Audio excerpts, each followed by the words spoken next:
سلامونه هیله لرم چې روغ او جوړ به یاست ملګرو زموږ د جی کیوري کلاس څخه راغلاست. په د جی کیوري کلاس کې به موږ د جی کیوري فول کورس وړاندې کوو. خپله جی کیوري به تاسو پیژنئ او که نه خو HTML CSS جاوا سکرپټ دې سره بلدتیا لرئ. نو په دغه کورس کې به تاسو ته د جی کیوري فول کورس تاسو ته وړاندې شي. جی کیوري چې خپله د جاوا سکرپټ لایبرري دی دا خبرې به ورسته کوو او دا کورس به څو ویډیوګانې سیریز ډول تاسو ته وړاندې شي او ټول به پښتو ژبه وي او په فاینل کې به موږ سره یو پروجیکټ به هم وکړو په خپله جی کیوري کې یو ویبسایټ به پکې جوړ کړو. نو له تاسو څخه هیله کېږي چې دا ویډیو تر اخره پورې وګورئ. نن زموږ ویډیو چې دی انټروډکشن دی د جی کیوري ته او نور ویډیوګانې کې به نور هم مخکې ته ځو.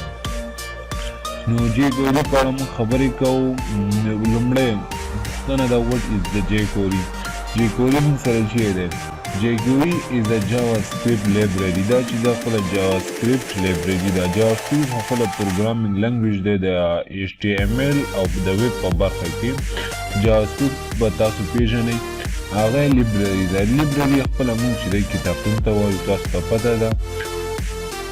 بل جی کیوري از lightweight write less do more جاوا سکرپټ لایبرري. دا چې دی خپله یو نوم یې ورته ورکړی دی.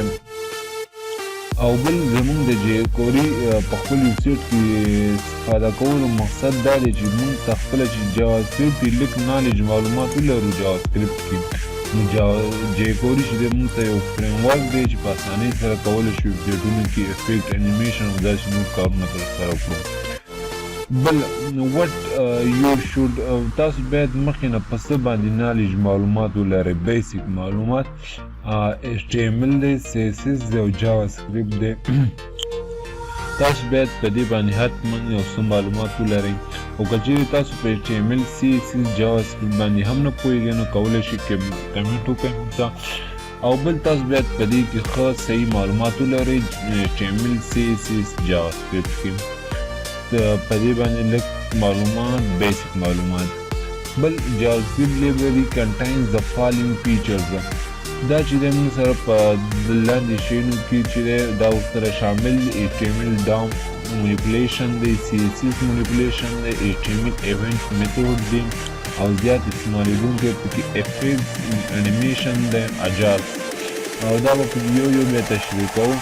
او هغه کمپنیانې چې جی کیوري په خپلو ویبسایټونو کې استعمالوي هغه چې دی موږ سره خپله ګوګل دی، فیسبوک دی، مایکروسافټ، IBM او نیټفلیکس. دوی چې دی په خپلو ویبسایټونو کې جی کیوري څخه استفاده کوي.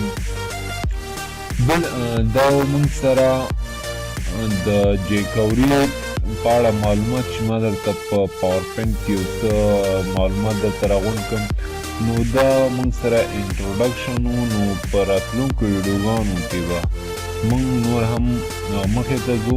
له تاسو هیله لرو چې چینل درسره سبسکرایب کړئ. دې نه وروسته تاسو ته هره ویډیو په اول ځل تاسو ته درشي او خپل د ویب ډیولپمنټ ملګرو څوک چې ورسره ډېر شوق لري هغوی سره دا ویډیو شریک کړئ چې هغوی هم ورنه په صحیح ډول سره استفاده وکړي. مننه. دا زموږ د جی کیوري د کلاس انټروډکشن و. په راتلونکي ویډیو کې به د جی کیوري لومړی کلاسونه زموږ شروع کیږي. خاص او بریالي اوسئ. چینل درسره سبسکرایب، ویډیو لایک کړئ او خپل ملګرو سره او په سوشل میډیا کې درسره شیر کړئ خپل ملګرو سره.